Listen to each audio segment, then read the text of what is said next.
Magandang araw sa lahat ng tagapakinig dito sa Tamokski TV. Ang kwento natin ngayon ay tungkol sa isang matandang mag-asawa na pinagkaita ng respeto at pinalaya sa sarili nilang tahanan ng isang mapang-aping kapitan. Ngunit ang hindi alam ng lahat, ang maliit at pinag-initang bahay kubo na iyon ay pagmamay-ari pala ng mga magulang ng pinakasikat at pinakamayamang arkitekto sa buong mundo.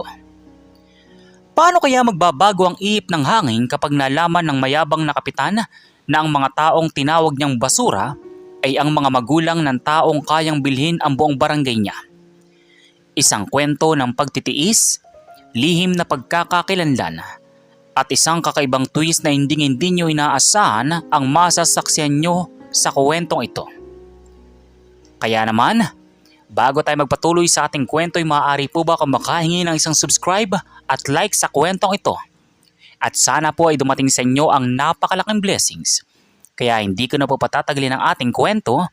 Tara po at simulan na po natin. Sa isang liblib na sityo sa barangay San Roque, nakatayo ang isang lumang bahay kubo. Simple, gawa sa kawayan at nipa, ngunit puno ng pagmamahalan. Dito naninirahan ang mag-asawang sina Aling Remedios at Mang Jun. Sa kabila ng kanilang edad, kilala sila sa komunidad bilang mga taong madasalin, tahimik at walang inaagrabyado. Ang tanging hiling na lang nila sa kanilang pagtanda ay ang mamuhay ng payapa.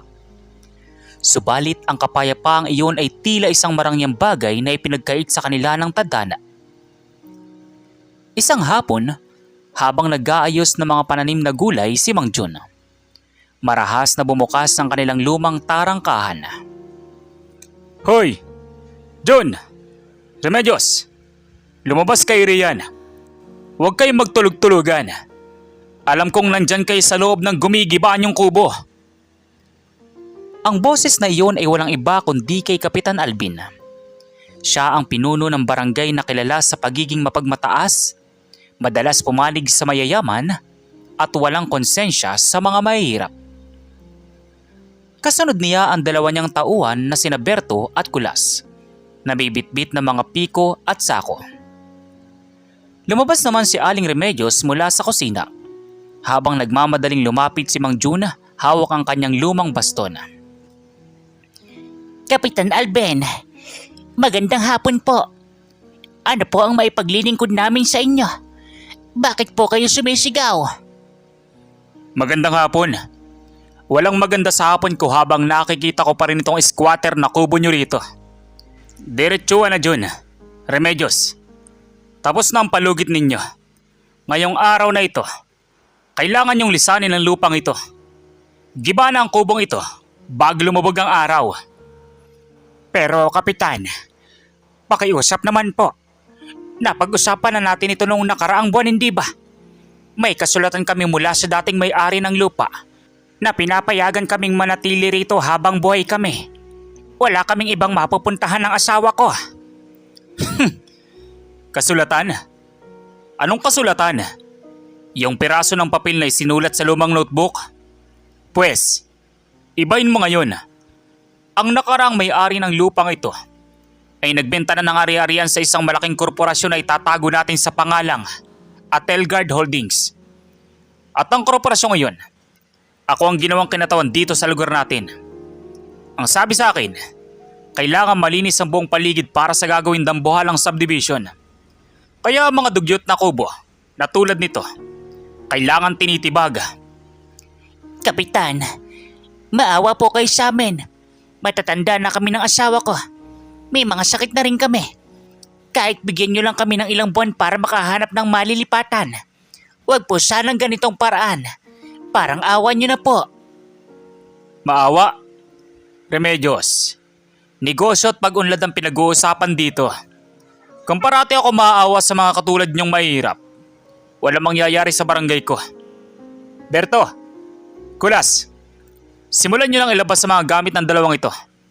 Kung ayaw nilang kumilos, tulungan ninyo silang mag-impake sa mabilis na paraan. Walang nagawa ang mag-asawa kundi ang mapaiyak habang ang mga tauhan ng kapitan ay marahas na pumasok sa kanilang munting tahanan. Ang mga lumang kaldero, banig at mga lumang larawan ay walang pakundangang itinapon sa labas, diretso sa maputik na daan. Nasaktan si Mang Jun nang makitang mabasag ang isang maliit na ribulto na iniingatan nila. Huwag! Pakiusap! Dahan-dahan naman kayo! Mga kagamitan namin yan! Huwag ninyong bastusin ang aming tahanan! Tahanang itinatawag mo rito? Jun, gumising ka nga sa katotohanan. Ang tawag dito ay basura. At ang mga basura, itinatapon. Huwag niyo akong daanin sa iyak-iyak na yan dahil hindi ko kayo kamag-anak. Pasalamat nga kayo at hindi ko kayo pinakukulong dahil sa pagmamatigas ninyo. Habang nangyayari ang kaguluwang ito, isang mamahaling itim na sasakyan ang dumaan sa hindi kalayo ang kalsada. Sa loob nito ay nakaupo ang isang kilalang personalidad sa bansa, si Don Marcelo, isang mayamang negosyante na kasosyo sa itatayong proyekto. Napansin niya ang kaguluhan sa tapat ng kubo kaya ipinahinto niya ang sasakyan at bumaba. Kapitan Alvin, anong nangyayari dito? Bakit may komisyon at bakit mo pinapalayas sa mga matatandang ito? Don Marcelo, magandang hapon po sir. Wala po ito sir. Nililinis ko lang po itong bahagi ng lupa para sa inyong proyekto. Itong dalawang matandang ito kasi may mga matitigas na ulo. Ayaw umalis kahit matagal nang tapos ang notice ng eviction. Ginagawa ko lang po ang trabaho ko para hindi maantala ang inyong negosyo. Sigurado ka ba na legal ang pagpapaalis sa kanila, Kapitan? Ayaw ko ng iskandalo sa media kapag nagsimula ang construction natin dito. Opo, Don Marcelo. Siguradong sigurado po. Ako po ang bahala rito. Ang mga ganitong uri ng tao, sanay naman sa lansangan yan. Makakahanap din yan ng ibang masisilungan. Huwag po kayong mag-alala. Malinis ang operasyong ito. Tiningnan ni Aling Remedios si Don Marcelo. Ang kanyang mga mata ay puno ng luha ngunit may kakaibang tatag na biglang sumilay sa kanyang mukha. Lumingon siya kay Kapitan Alvin at nagsalita sa boses na hindi na umiiyak, kundi puno ng babala. Alvin, tandaan mo ang araw na ito. Ang lupang tinatapakan mo ngayon ay ang kubong tinatawag mong basura. Baka magulat ka kung sino ang tunay na may-ari ng korporasyong sinasabi mo.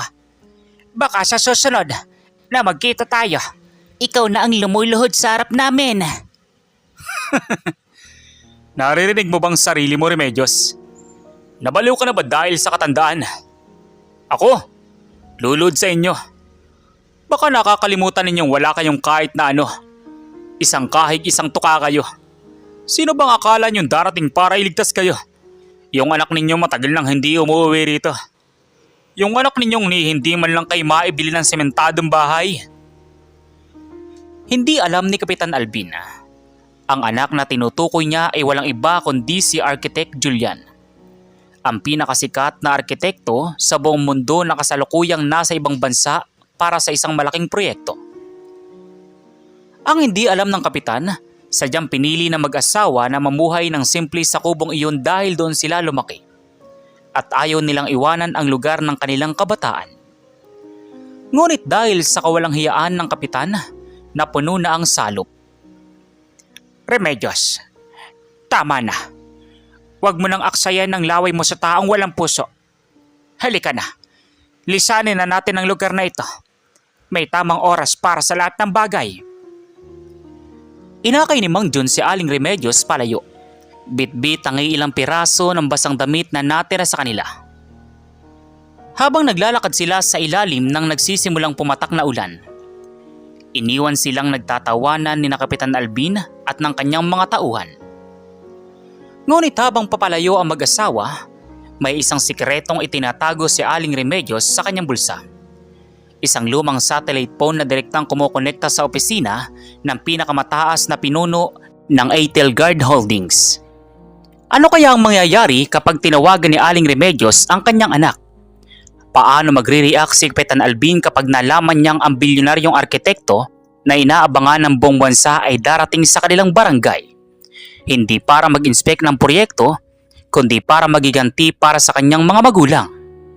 At anong malaking twist ang naghihintay kay Don Marcelo at sa kapitan na sisira sa kanilang mga plano? Nagsimula nang bumuhos ang malakas na ulan sa sitio San Roque. Habang si Kapitan Alvin at ang kanyang mga tauhan ay masayang nagiinuman sa isang silungan malapit sa nawasak na kubo. Ang mag-asawang sina Mang June at Aling Remedios naman ay sumilong muna sa isang lumang waiting shed sa gilid ng highway. Basa ang kanilang mga suot na damit at nanginginig ang katawan ng matandang lalaki dahil sa lamig. Sa kabila ng pisikal na hirap, mas matindi ang sakit na nararamdaman ng kanilang puso dahil sa ginawang pag-alipusta ng kapitan. Remedios, pasensya ka na. Kung mas malakas lang sana ang katawan ko, hindi ko hahayaang bastusin tayo ng Alvin na yan. Wala man lang ako nagawa para ipagtanggol ka at ang munti nating tahanan.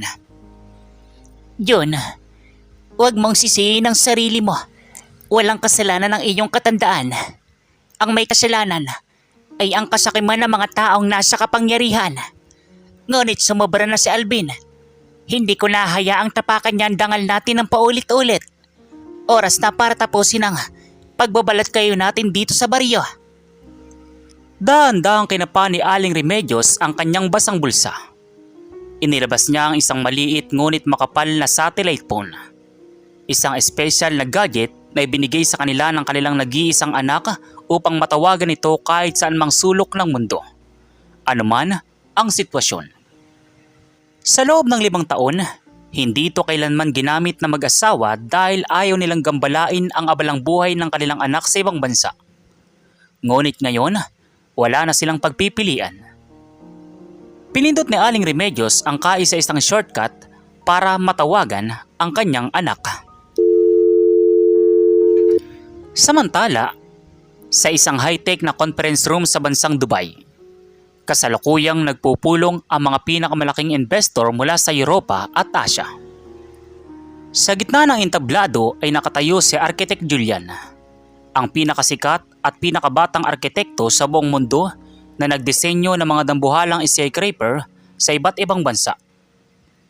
Seryoso ang kanyang mukha habang ipinapaliwanag ang blueprint ng isang mega city project. Ngunit biglang nag-vibrate ang telepono sa kanyang bulsa.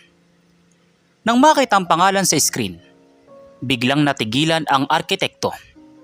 Nabitawan niya ang kanyang hawak na laser pointer. "Excuse me, gentlemen.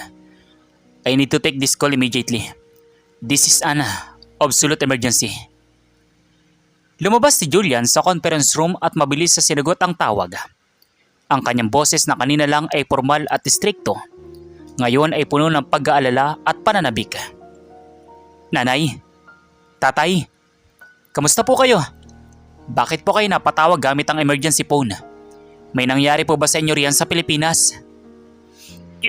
Julian, anak, patawarin mo kami kung naabala ka namin sa trabaho mo riyan sa malayo. Pero wala na ang kubo namin ng tatay mo. Pinalayas kami ng kapitan dito sa barangay. Itinatapon ang mga gamit natin sa potikan, anak. Wala na kaming matutuluyan ngayon ng tatay mo. Nang marinig iyon ni Julian, tila huminto ang ikot ng mundo para sa kanya. Ang kanyang kamao ay nag-igting at ang kanyang mga mata ay nag-aapoy sa galit.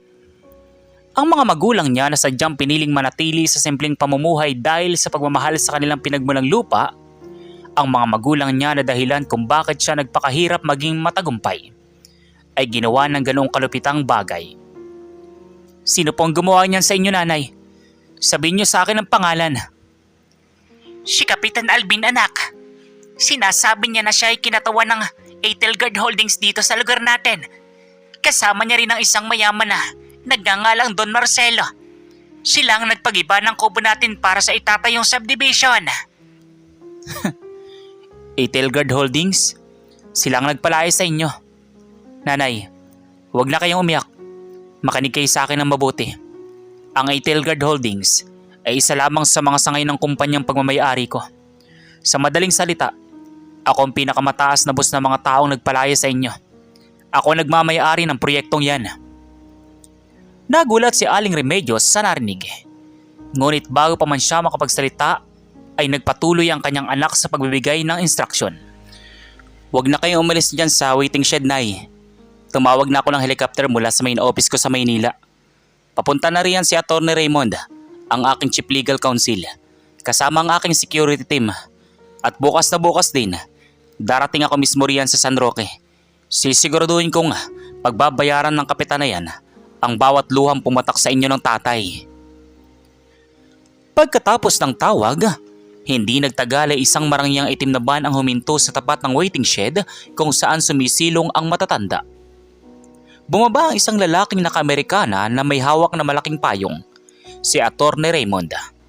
Kasunod nito ang 4 na nakabarong na security guards at agad silang yumukod sa harap ng nagulat na mag-asawa.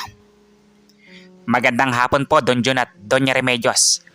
Ako po ang chief lawyer ng inyong anak na si Architect Julian. Humihingi po kami ng paumanhin dahil huli kaming nakarating. Mula ngayon, kami na po ang bahala sa inyo. Ipinahanda na po ng inyong anak ang isang presidential suite sa pinakamalapit na 5 bituing hotel para sa inyong pagpapahinga. Habang isinasakay ang mag-asawa sa marangyang van, hindi nila alam na may isang kakaibang twist na nagaganap. Si Don Marcelo, ang negosyanteng kasosyo ni Kapitan Alvin, ay kasalukuyang balisa sa kanyang opisina dahil nakatanggap siya ng isang seryosong email mula sa main headquarters ng ATEL Guard. Ang sabi sa email, ang mismong may-ari ng korporasyon ay darating bukas para sa isang biglaang inspeksyon. At may chismis na may tatanggalin itong opisyal dahil sa matinding paglabag sa batas. Ano kaya ang gagawin ni Kapitan Alvin kapag nakita niyang bumaba ang isang dambuhalang helicopter sa gitna ng kanyang barangay bukas? Paano kaya siya magmamakaawa kapag nakita niyang ang mga matatandang pinalayas niya ay kasama ng pinakamataas na pinuno ng kumpanyang kinatatakutan niya? At ano ang matinding twist na gagawin ni Architect Julian na tuluyang wawasak sa karera at buhay ng mayabang na kapitan? Kinaumagahan, maagang nagising si Kapitan Alvin na may malaking ngiti sa kanyang labi. Pakiramdam niya ay napakalapit na niya sa kanyang pangarap na maging isang milyonaryo dahil sa komisyong matatanggap niya mula kay Don Marcelo kapag nagsimula ng proyekto ng subdivision. Naglakad-lakad siya sa tapat ng pinag-iba niyang kubo ni Mang June at Aling Remedios habang may hawak na tasa ng kape. Kasama niya pa rin ang kanyang 2 sipsip na tauhan. Berto, Kulas, nakikita niyo ba yan? Ang sarap sa mata kapag malinis ang paligid. Wala nang mabahong kubo na yan. Yan ang tinatawag na tunay na pag-unlad. Galing niya talaga, Kapitan. Pero nga pala, narinig niyo ba ang balita? May kumakalat na chismis sa palengke kanina na may mga mamahaling sasakyan daw na sumundo sa mag-asawang matanda kagabi ron sa waiting shed. Mukhang mga bigatin daw ang kumuha sa kanila. Baka naman ambulansya ng bayan ang sumundo dahil inatake sa puso sa sobrang sama ng loob. Huwag niyo nga akong paringgan ang mga kwentong kotsero. Ang mga yon, mayaman ang susundo. Baka mga kamag-anak nilang nangihingi rin ng limos. Habang nagtatawanan ang tatlo, biglang dumating ang sasakyan ni Don Marcelo. Ngunit sa pagkakataong ito, hindi ito ang karaniwang kalmado at mayabang na negosyante. Bumaba si Don Marcelo sa sasakyan na pinagpapawisan ng malamig. Namumutla at nanginginig ang mga kamay habang hawak ang kanyang tablet. Oh, Don Marcelo, magandang umaga po, sir. Handa na po ang lote natin para sa groundbreaking ceremony ninyo. Ano po ang problema at tila nababalisa kayo? Alvin, itigil mo muna ang pagdaldal mo. Kakatanggap ko lang ng opisyal na tawag at memo mula sa pinakamataas na pamunuan ng ATEL Guard Holdings, ang global CEO at ang mismong founder ng dambuhalang kumpanya na nagmamay-ari ng proyektong ito ay kasalukuyan nang nasa himpapawid papunta rito sa barangay mo. Ano po, sir? Ang pinakamataas na boss ng ATEL Guard? Bakit po siya pupunta rito sa maliit nating sityo? Hindi ba dapat sa central office lang siya sa Maynila? Hindi ko alam, Alvin. Pero ang sabi ng sekretaryo niya, may gaganapin daw na biglaang audit at paglilinis sa mga tiwaling opisyal. At may mas matindi pa. Ang sabi sa memo, personal na may kinalaman ng mismong pamilya ng bilyonaryong arkitekto na si Arkitek Julian. Sa lugar na ito, may hinahanap siyang mga tao rito. Nang marinig ang pangalang Arkitek Julian, biglang nakaramdam ng kaba si Kapitan Alvin sa kanyang dibdib na hindi niya maipaliwanag. Naalala niya ang binitawang salita ni Aling Remedios kagabi bago ito umalis, na baka magulat siya kung sino ang tunay na may-ari ng korporasyon. Ngunit agad niyang itinaboy ang isiping iyon. Imposible. Sa loob-loob niya. Maya-maya pa, biglang yumanig ang paligid. Nang tumingala ang mga tao sa buong sitio San Roque, isang dambuhalang kulay itim na luxury helicopter na may logo ng Etelgard ang dahan-dahang bumababa sa malawak na tapat ng bakanting lote. Mismong-mismo sa tapat ng nawasak na kubo. Sino ang unang bababa sa helicopter na ito? Paano haharapin ni Kapitan Alvin ang katotohanan na ang taong darating ay ang anak ng mga matandang pinalayas niya? At anong matinding twist ang inihanda ni Arkitek Julian na hindi lang basta pagpapakita ng yaman, kundi isang legal na bitag na tuluyang magpapabagsak kay Kapitan Alvin at Don Marcelo. Ang malakas na hangin mula sa mga propeller ng dambuhalang helicopter ay nagpalipad ng mga alikabok at tuyong dahon sa buong paligid ng sitio San Roque. Ang mga residente ng barangay ay nagsilabas sa kanilang mga bahay. Namamangha at nagtataka kung anong uri ng napakayamang tao ang dumating sa kanilang munting lugar. Si Kapitan Alvin naman ay nagmamadaling nag-ayos ng kanyang polo shirt, habang si Don Marcelo ay panay ang punas ng pawis sa kanyang noo gamit ang panyo. Unang bumaba sa helicopter ang 4 na armadong security detail na may suot na itim na salamin at baronga. Mabilis silang pinalibutan ang hagdanan ng sasakyang himpapawid.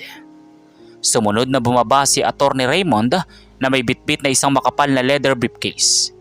At sa wakas, lumabas na ang isang matangkad, makisig at seryosong lalaki na naka-luxury suit. Walang iba kundi si Arkitek Julian, ang tanyag na bilyonaryong arkitekto. Magandang umaga po, Arkitek Julian. Maligayang pagdating po sa aming maliit na barangay. Isang napakalaking karangalan po na tapakan ninyo ang lupang ito. Ako po si Kapitan Alvin, ang inyong tapat na lingkod dito.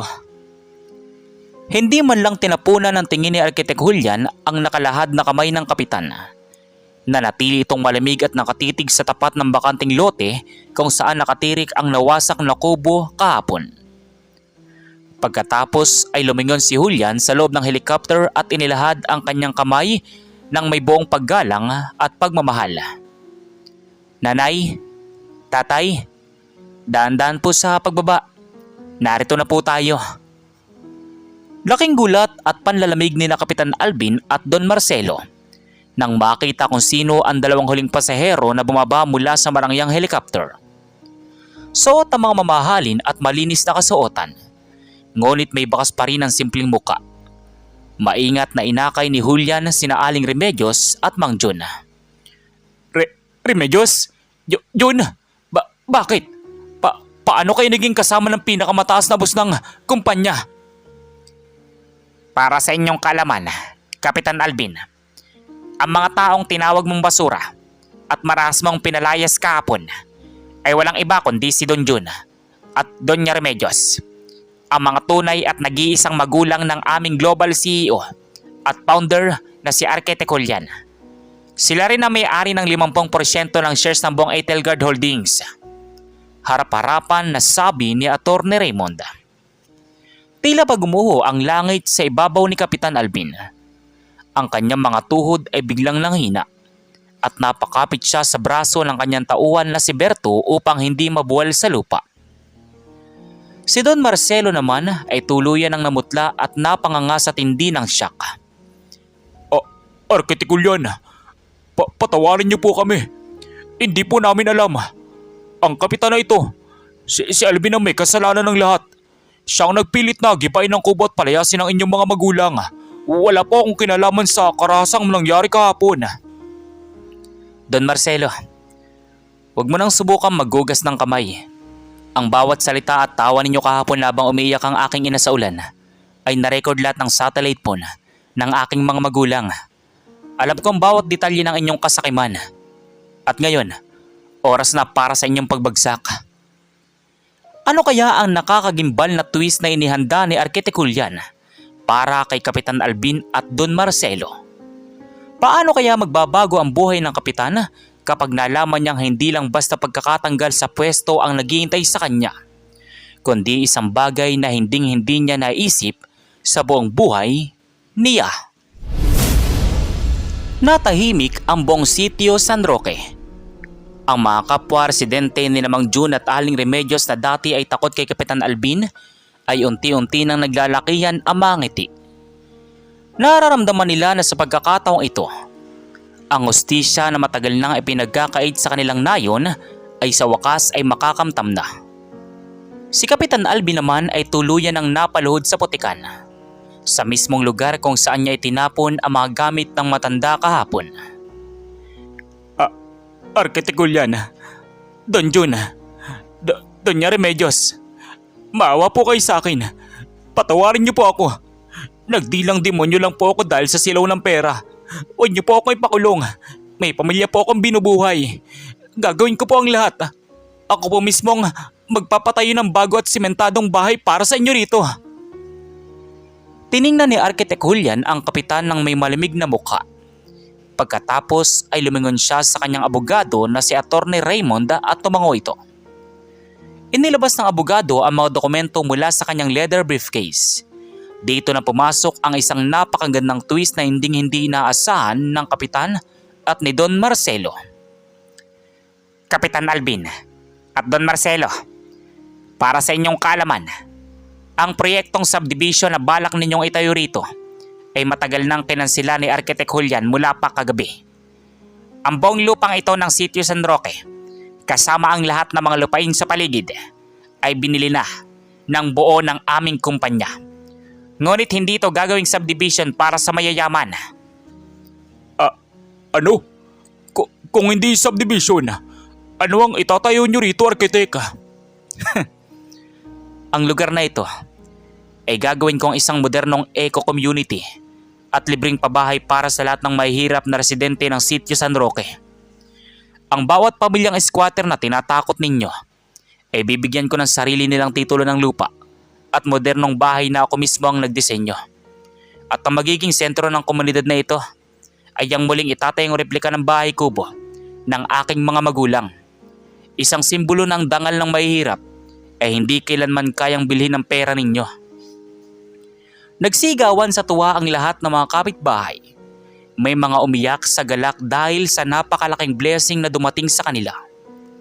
Ngunit hindi pa doon nagtatapos ang twist para kay Kapitan Alvin. At para sa iyo, Alvin, dahil sa ginawa mo pang abuso sa kapangyarihan at pagpapalayas ng walang kaukulang utos ng korte, bukod sa mga kasong sibil at kriminal na isinampa namin sa ombudsman ngayon ding umagang ito upang matanggal ka sa serbisyo, may isa pa akong sorpresa sa inyo. Ang kasalukuyang bahay at lupa mo, pati na mga ari-arian mo, ay nakasanla sa bangko na pagmamayari rin ng pamilya ko. Dahil sa mga paglabag mo, idinideklara na namin ang foreclosure ng lahat ng ari-arian mo. Sa madaling salita, Kapitan Alvin, bago matapos ang linggong ito, ikaw naman ang mawawala ng tirahan. Ikaw naman ang mapapalayas at mararanasan mo kung paano matulog sa lansangan nang walang masisilungan. Hagulgol ng pagsisisi ang naging tugon ni Kapitan Alvin. Ngunit huli na ang lahat. Dumating ang mga sasakyan ng pulisya at ng National Bureau of Investigation upang bitbitin si Kapitan Alvin at Don Marcelo dahil sa patong-patong na kaso ng land grabbing, grave coercion at corruption. Habang pinapasok ang dalawa sa sasakyan ng pulis, lumapit si Aling Remedios at Mang June sa kanila ng may kalmado ngunit marangal na muka. Alvin, sinabi ko sa iyo kahapon, ang lupang tinatapakan mo at ang kubong tinawag mong basura. Baka magulat ka kung sino ang may-ari. Sana ay magsilbi itong aral sa iyo na ang kapangyarihan sa mundo ay pansamantala lamang, ngunit ang gawang mabuti sa kapwa ay tumatagal habang buhay. Niyakap ni Arkitek Julian ang kanyang mga magulang habang pinapanood ang pag-alis ng mga tiwaling opisyal. Sa uli, ang pagmamahalan, pagpapakumbaba at katapatan pa rin ang nagwagi. Mula sa guho ng isang lumang kubo, sumibol ang isang bagong pag-asa at masaganang buhay para sa buong komunidad ng San Roque. At dito nagtatapos ang ating kwento para sa araw na ito. Isang kwento na nagpapatunay na ang tunay na kayamanan ng tao ay hindi nasusukat sa ginto o sa laki ng bahay, kundi sa busilak ng puso at pagmamahal sa pamilya. Muli, kung nagustuhan ninyo ang kwentong ito, huwag kalimutang i-like ang video na ito at mag-subscribe sa Tamoxki TV para sa mas marami pang kapanapanabik at kapupulutan ng aral na mga kwento. I-share nyo na rin ito sa inyong mga kaibigan at kamag-anak. Maraming salamat po sa inyong walang sawang pagsuporta at magkita-kita po tayo sa susunod nating kwento. So once again, inuulit ko pong muli. Ako po si Tamoxki TV. Kita-kita po tayong muli sa mga susunod pa nating maraming mga kwento. Thank you and God bless you all. Peace out.